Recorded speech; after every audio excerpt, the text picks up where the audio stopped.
네, 크립토 이슈 플러스입니다.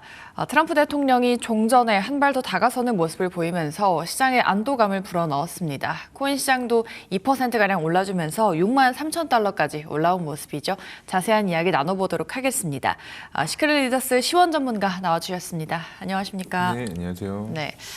간밤에는 좀 오르긴 했지만 최근에 코인 시장 투자 심리가 최저 수준까지 내려왔다라고 하더라고요. 맞습니다. 근데 어쨌든 가격 하락도 부담이긴 하지만 중요한 건 이 투자자들의 심리가 방어적으로 변했다라는 것 같은데 지금의 이런 공포 심리를 정말 위험 신호로 봐야 될까요? 아니면 시장이 좀 과도한 공포에 빠졌으니까 역발상으로 매수에 좀 들어가는 구간일까요? 지금 제가 볼 때는 두 가지 다 맞는 답변이긴 한데요. 현재 지금 투자 심리가 상당히 지금 위축돼 있는 자체는 좀 사실인 상태입니다. 실제로 최근 시장 데이터를 보면 투자 심리 지표는 상당히 낮은 수준까지 좀 내려와 있고 투자자들도 지금 포지션을 좀 보수적으로 지금 변경하고 있는 상황인데요. 예. 여기서 중요한 건 투자 심리가 좀 나쁘다는 사실보다는 왜 나쁜가를 좀 봐야 됩니다. 많은 분들이 이제 시장이 하락하면 투자 심리도 나빠진다고 생각하시는데 네. 사실 금융시장에서는 그 반대인 경우도 많습니다. 오히려 투자 심리가 가장 좋은 때가 위험한 경우도 일 때가 많고 투자 심리가 가장 나쁠 때가 또 기회인 경우가 또 있습니다. 대표적인 예로 이제 2020년 코로나 폭락 당시였는데요.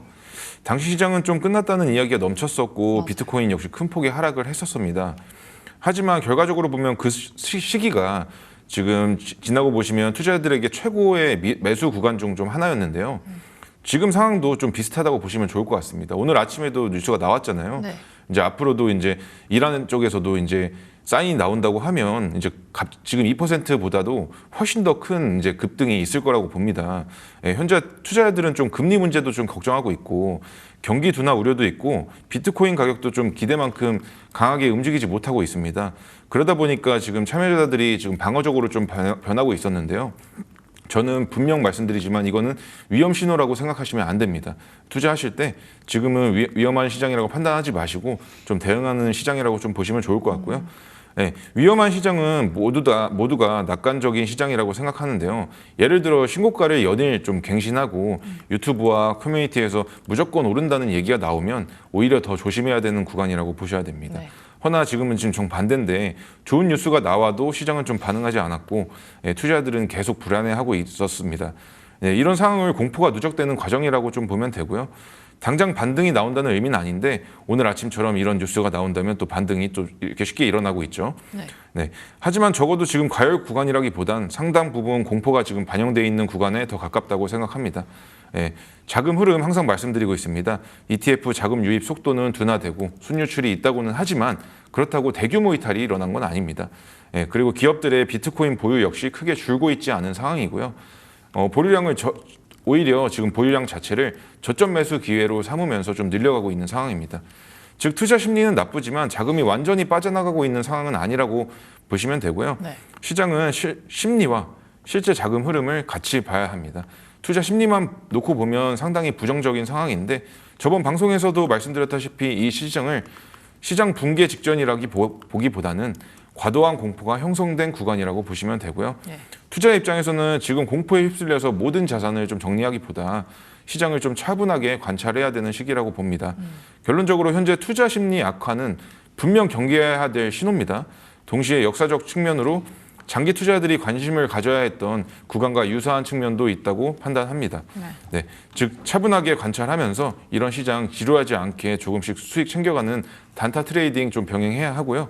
어느 구간에서 대응해야 될지 유동성이 들어오는 것을 좀 관찰하면서 매수해야 할지 앞으로 비트코인 시장에서 살아남으실 분 저희 팀방에서 100% 무료로 지금 안내해 드리고 있습니다. 지금 핸드폰 바로 들어서 카메라 켜시고 QR에 대시면 이제 링크가 바로 뜹니다. 링크 누르시고 채팅으로 입장 요청하셔가지고 함께 대응하시면서 수익 챙겨가셨으면 좋겠습니다. 너튜브 보시는 분들도 고정 댓글에 링크 있으니까요. 똑같이 입장 요청해 주시면 한 분 한 분 차례로 안내드리고 수익 챙겨갈 수 있게 도움드릴 수 있도록 하겠습니다. 네, 계속해서 단타 트레이딩이 중요하다라고 말씀을 드리고 있죠. 지금 하단 나가고 있는 QR코드 타고 들어가시면 전문가님께서 친절하게 또 전략 알려드리고 있으니까요. 지금 입장해 보시기 바라겠습니다. 네, 다음으로는 거시적인 변수 이야기도 좀 해보겠습니다. 최근에 스트래티지가 다시금 매수했다라고 공시를 냈음에도 불구하고 코인 시장은 반등은커녕 오히려 좀 미끄러지는 흐름을 보였습니다. 지금은 결국 가상자산 내부의 이런 호재들보다는 좀 매크로 환경이 개선되기 전까지는 금리나 유동성 같은 이런 거시경제 변수가 더 중요하게 작용하는 국면이다라고 봐야 될까요? 맞습니다. 지금 스트래티지 사례가 지금 시장 상황을 가장 잘 보여주는 상황인데요. 네. 이번에 다음 주에 있을 FOMC, 요거 분명 중요해서 이 부분에 더 반응이 더 있을 가능성이 높습니다. 사실 1, 2년 전에만 해도 스트래티지가 1,500개가 넘는 비트코인을 매수했다는 뉴스 나오면 네. 엄청나게 강하게 시장은 그러니까요. 반응을 했었을 가능성이 높습니다. 실제로 반응했었고요. 그 당시에는 기간 매수 자체가 굉장히 희소한 이벤트였기 때문인데요. 그때는 기간이 들어왔다는 것 자체가 상승 신호로 좀 받아들여졌습니다. 근데 이번에는 좀 다르죠. 오히려 가격은 반등하지 못했고 시장은 좀 냉담한 반응을 보여줬습니다. 네. 많은 투자자들이 의아했을 건데요. 스트래티지가 했는데 왜 안 오르지? 그러니까요. 저는 이 현상이 현재 시장의 주도권이 어디에 있는가를 좀 보여준다고 판단하고요. 시장은 크립토 내부 뉴스보다 지금 말씀해 주셨던 매크로가 훨씬 더 지금 중요하게 작용하고 있는 상황입니다. 쉽게 말하면 예전에는 비트코인 시장 안에서 발생하는 뉴스가 가격을 움직였다면 지금은 미국 경제가 가격을 움직이는 시대가 된 겁니다. 현재 투자자들이 가장 신경 쓰는 것은 스트래티지가 무엇을 샀냐보다 미국 연준이 금리를 오르냐 내리냐 이 부분이 더 지금 관심이 집중되고 있는 상황입니다. 네. 그리고 인플레이션이 다시 올라갈 가능성은 없는지, 미국 경기 침체 가능성은 없는지, 달러 강세는 계속될 것인지에 더 집중하고 있는 상황이거든요. 이유는 ETF 승인 이후에 비트코인이 금융시장과 훨씬 강하게 연결됐기 때문인데요. 네. 지금까지 비트코인은 독립된 시장이었잖아요. 허나 ETF를 통해서 자금이 들어온 이후에는 비트코인도 결국 위험자산 카테고리 안에서 좀 평가받고 있는 중입니다. 네, 그래서 최근에는 나스닥이 흔들리면 비트코인도 흔들리고 미국 금리 흔들리면 미국 국채 금리가 급등하면 비트코인도 압박받는 경우가 좀 많아졌습니다. 이것은 분명 시장 성숙 과정이라고 보시면 되고요. 실제로 그 스트래티지가 추가 매수했다는 것은 결코 작은 규모는 아니었는데요. 네. 1억 달러가 넘는 돈을 투입했음에도 불구하고 현재 해당 기업 현재 가격대를 장기적 매력 구간으로 지금 보고 있다는 의미로 좀 보시면 좋을 것 같습니다. 시장이 반응하지 않는다는 것은 투자자들이 현재 단기 호재보다는 큰 불확실성을 보고 있다는 뜻이고요. 바로 FOMC입니다. 현재 시장은 금리 인하 시기가 늦어질 수 있다는 점을 가장 우려하고 있습니다. 만약 연준이 예상보다 매파적인 발언을 좀 한다면 네. 시장의 유동성이 또 위축될 수가 있고 위험 자산 전체가 또 조정을 받을 수도 있습니다. 반대로 금리 인하 가능성이 높아진다고 하면 비트코인의 강한 반등도 명분을 얻을 수 있습니다. 이번에 케빈 워시가 이제 좀 발표를 할 텐데 이번 연 말에만 좀 금리 인하 뉴스를 조금만 흘려준다고 하면 굉장히 많은 폭등이 좀 올 수 있다고 저는 보고 있고요. 네. 그리고 지금 시장은 호재가 없는 시장이라고 저는 보지 않습니다. 기간 매수, ETF 존재, 기업 보유 확대, 그리고 이제 미국 이런 호재가 분명히 생길 겁니다. 문제는 그것을 덮어버릴 정도로 거시경제 불확실성이 좀 가장 큰 상황이라는 점인데요. 투자자 입장에서는 스트래티지가 샀다 안 샀다가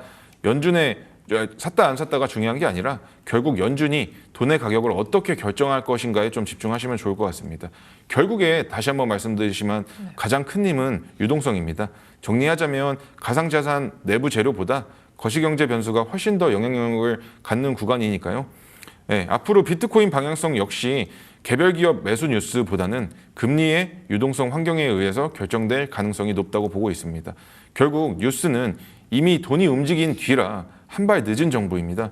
발빠르게 움직이셔서 수익 챙겨가시고 싶으신 분들 팀방 입장이셔서 도움 받아가시고 함께 하셨으면 좋을 것 같습니다.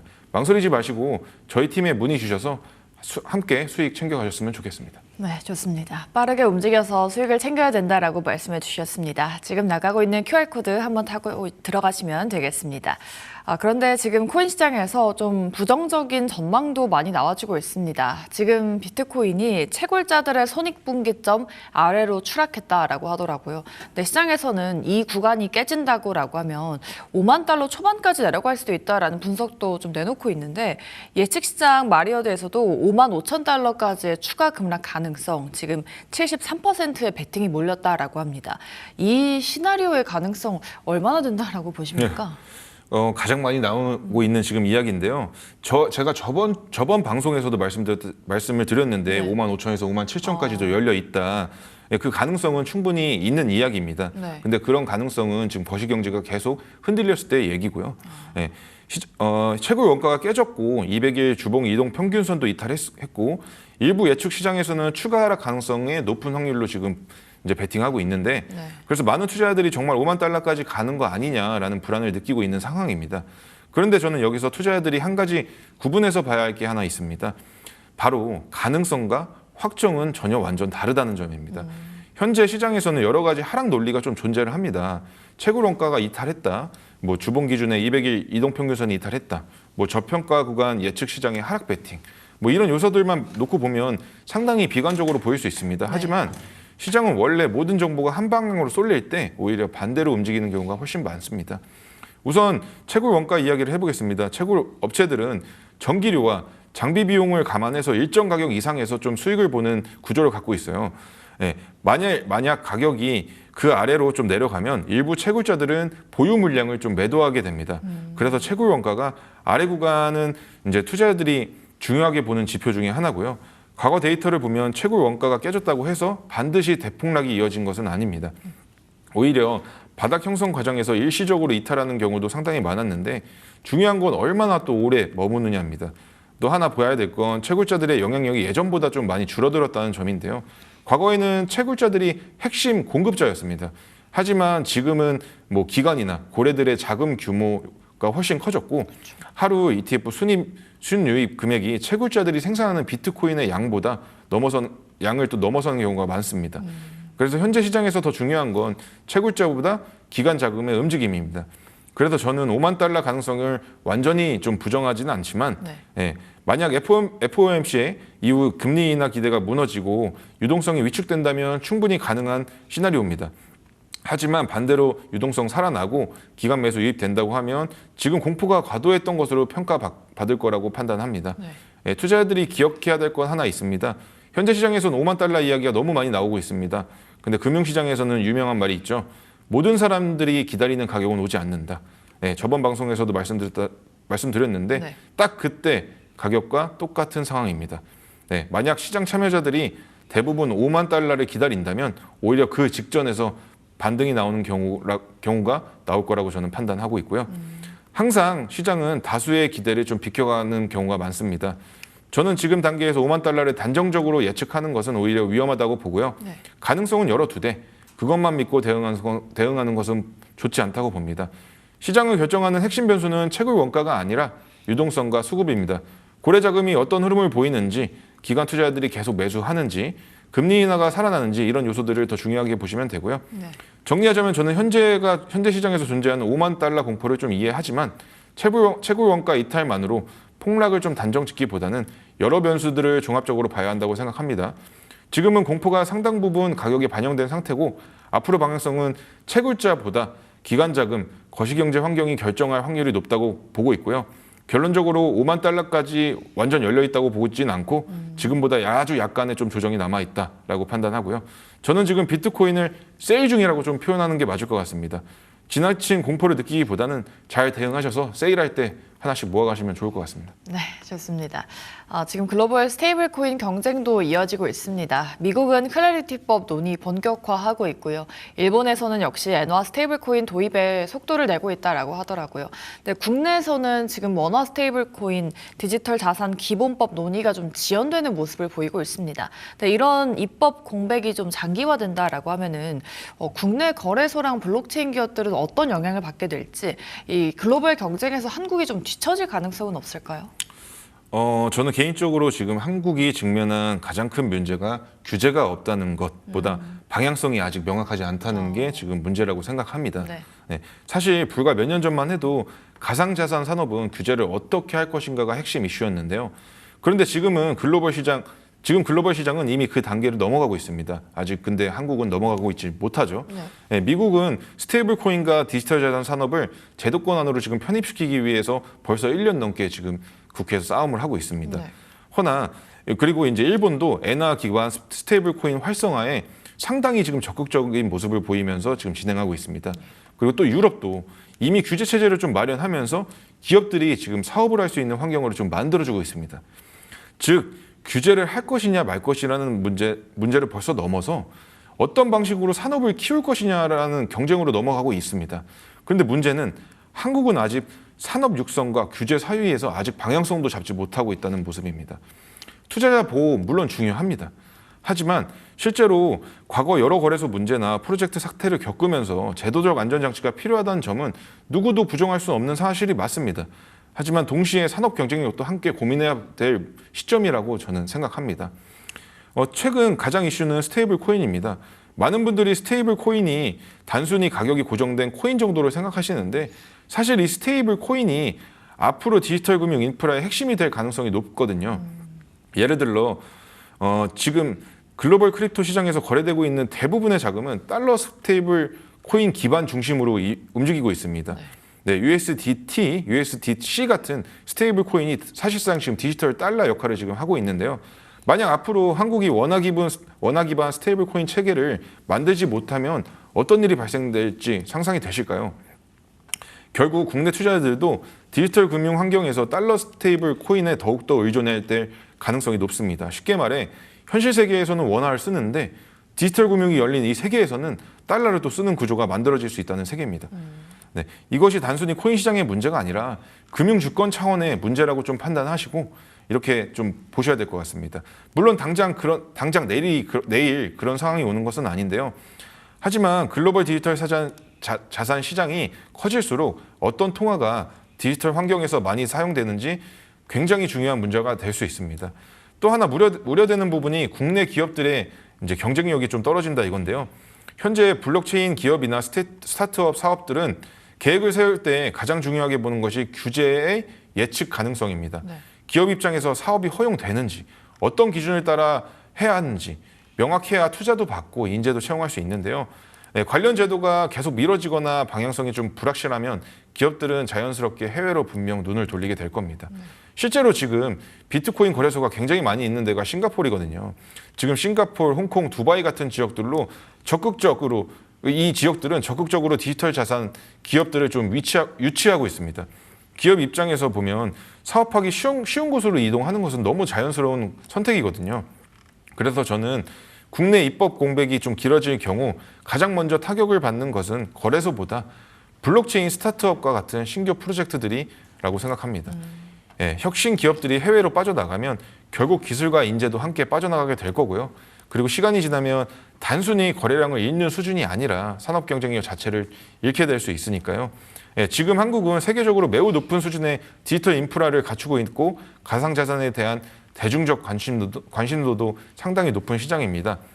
미국, 일본, 유럽이 제도화를 통해 시장 주도권의 경쟁을 시작한 상황에서 한국도 더 이상 관망할 수 없는 단계에 와 있다고 생각합니다. 결국 중요한 것은 규제를 빨리 만드는 것이 아니라 좋은 규제를 만들고 투자자들을 보호하면서 기업이 사업할 수 있게 혁신적인 환경을 좀 만들어서 이제 나아갈 수 있는 방향으로 가야 된다고 생각합니다.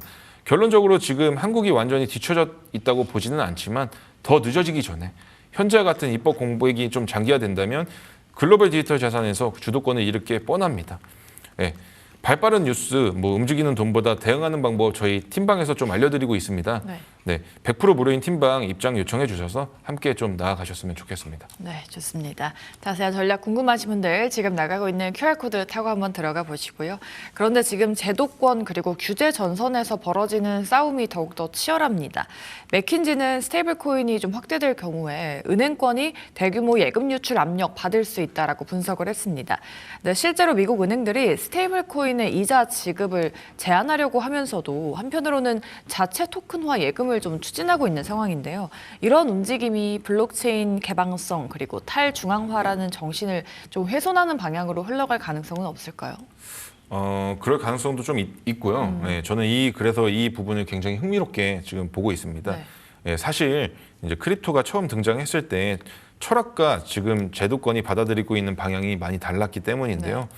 네, 비트코인이 처음 등장했을 당시에는 핵심 메시지가 굉장히 단순했습니다. 은행 없이도 가치 이전이 좀 가능하다. 중앙기관의 허가 없이도 금융 서비스를 이용할 수 있다. 즉 탈중앙화였는데요. 그런데 지금은 상황이 좀 달라지고 있습니다. 오히려 은행들이 블록체인을 적극적으로 활용하려고 하고 있고요.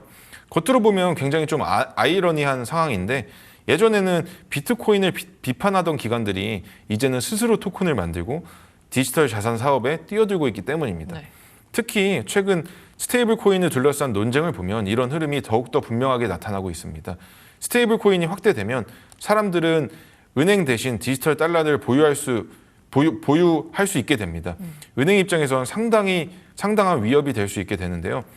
은행이 가장 중요한 사업의 기반은 결국 예금이기 때문입니다. 예금이 줄어들면 대출 여력도 줄어들고 수익 구조도 영향을 받게 됩니다. 그래서 은행들은 스테이블 코인이 무제한으로 성장하는 것을 반기지만 않는 모습입니다. 반면 재미있는 것은 자신들도 토큰화 예금이나 자체 디지털 사업을 추진하고 있다는 점입니다. 결국 블록체인 기술 자체를 반대하는 것이 아니라 그 안에서 주도권을 확보하고 싶은 것입니다. 네. 네. 저는 이것이 금융산업이 새로운 기술을 흡수하는 과정이라고 생각하고요.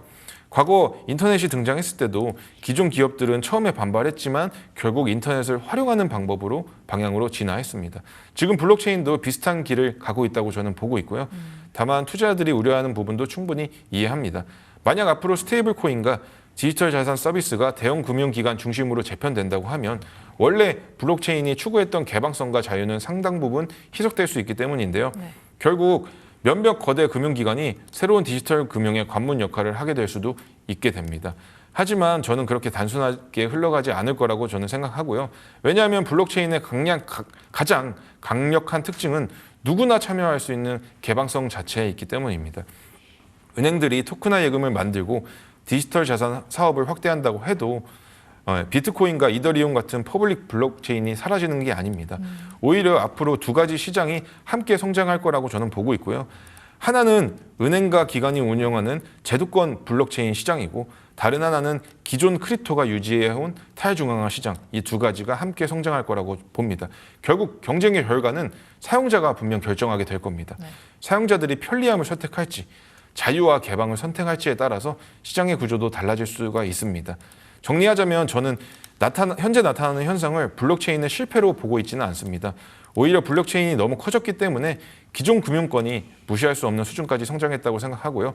다만 앞으로 탈중앙화라는 철학과 제도권 금융의 효율성이 어떤 균형점을 찾느냐가 가장 중요할 과제라고 보고 있습니다. 네, 지금 시장 상황 보면서 답답하신 분들 많으시죠? 혼자 고민하지 마시고요. 지금 하단 나가고 있는 QR코드 타고 들어가시면 됩니다. 전문가님께서 친절하게 또 전략이라든지 뉴스 알려드리고 있으니까요. 여러분들 많은 사랑 부탁드리도록 하겠습니다. 네, 오늘 크립토 시장에 있는 다양한 이슈들 좀 알아봤고요. 오늘 이 시간 시크릿 리더스 시원 전문가 수고해 주셨습니다. 오늘 말씀 고맙습니다. 네, 감사합니다. 지금 딜사이트 경제TV 실시간 라이브가 진행 중입니다. 오른쪽 화면 클릭하시고 지금 바로 함께해 주세요.